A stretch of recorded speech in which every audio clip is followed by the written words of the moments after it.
రోజు ముఖ్యమంత్రి చంద్రబాబు నాయుడు గారు రాష్ట్రంలో పశువులకి మంచి ఆరోగ్యాన్ని అందించి దాని ద్వారా పశు సంపద ద్వారా రైతుల ఆదాయం పెరగాలని చెప్పేసి ఒక లక్ష్యంతో ఈ రోజు ఎన్డీఏ ప్రభుత్వం రైతు సోదరులకు అండగా ఉంది. పశు పోషణ చేసేటువంటి రైతులకి పశువులకి ఎక్కడైనా అనారోగ్య సమస్య వస్తే వెంటనే సంచార పశు ఆరోగ్య సేవ వాహనాలు 1962 వాహనం, ఇలాంటి వాహనాలు వెంటనే ఏ గ్రామంలో ఏ రైతుకు సమస్య వస్తే వెంటనే ఆ రైతు ఇంటికి వెళ్లి ఆ గ్రామం వెళ్లి ఆ రైతులకు సేవలు అందించడానికి ఈ రోజు సంచార పశు ఆరోగ్య సేవా వాహనాలని ఈ రోజు మన చంద్రబాబు గారి ప్రభుత్వం రైతులకు సేవలు అందిస్తా ఉంది. ఎంతో అభినందనీయం. గత ప్రభుత్వంలో మొత్తుకున్న పశువులకు ఇబ్బంది వచ్చింది, ఊరంతా పశువులకు జబ్బులు వచ్చినాయి అన్న 5 సంవత్సరాల వైసీపీ పాలనలో పట్టించుకున్న దాఖలాలు లేవు. గత ప్రభుత్వం ఇన్సూరెన్స్ క్లెయిములు వస్తే రైతులు ముఖం చూడలే, పశువులు చనిపోతే పట్టించుకోలే, ఇన్సూరెన్స్ క్లెయిములు సకాలంలో ఇవ్వలే, పశువులకి ఇన్సూరెన్స్ ప్రభుత్వ కంట్రిబ్యూషన్ నామమాత్రంగా చేసి గాలికి వదిలేశారు గత ప్రభుత్వంలో. ఇప్పుడు ఇన్సూరెన్స్ చెల్లిస్తున్నాం. అంతేకాదు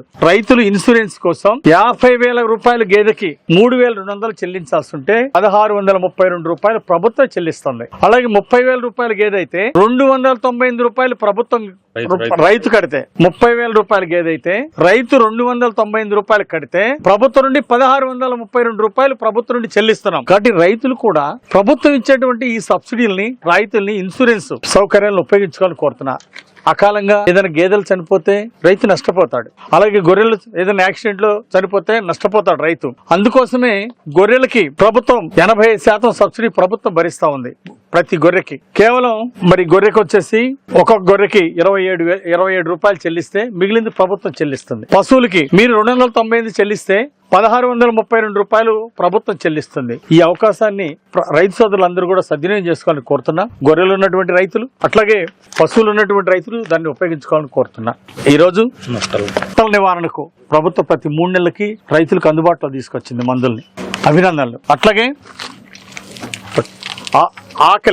ఆకలి ఉన్నటువంటి పశువుల కోసం, ఆకలి అవడం కోసం, సకాలంలో ఆహారం మంచిగా తీసుకొని మంచి ఈల్డింగ్ అవ్వడం కోసం ఈరోజు ఉచితంగా ఈ మందులు ఇస్తున్నాం. దాంతో పాటు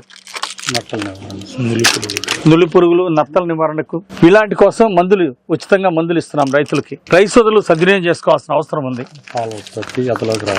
పాల ఉత్పత్తి పెరగడానికి, ఎదలో రావడానికి మినరల్స్ ప్రభుత్వం ఉచితంగా ఇస్తుంది. మినరల్స్ దీన్ని రైతులందరూ సద్వినియోగం చేసుకోవాలి. ఈ రోజు చంద్రబాబు గారి ప్రభుత్వం పశు పోషకులు, రైతులు ఆర్థిక ప్రగతి సాధించాలి, పశు సంపద ద్వారా ఆర్థిక ప్రగతి సాధించాలనే లక్ష్యంతో ప్రభుత్వం మీకు అందరికి అందిస్తుంది.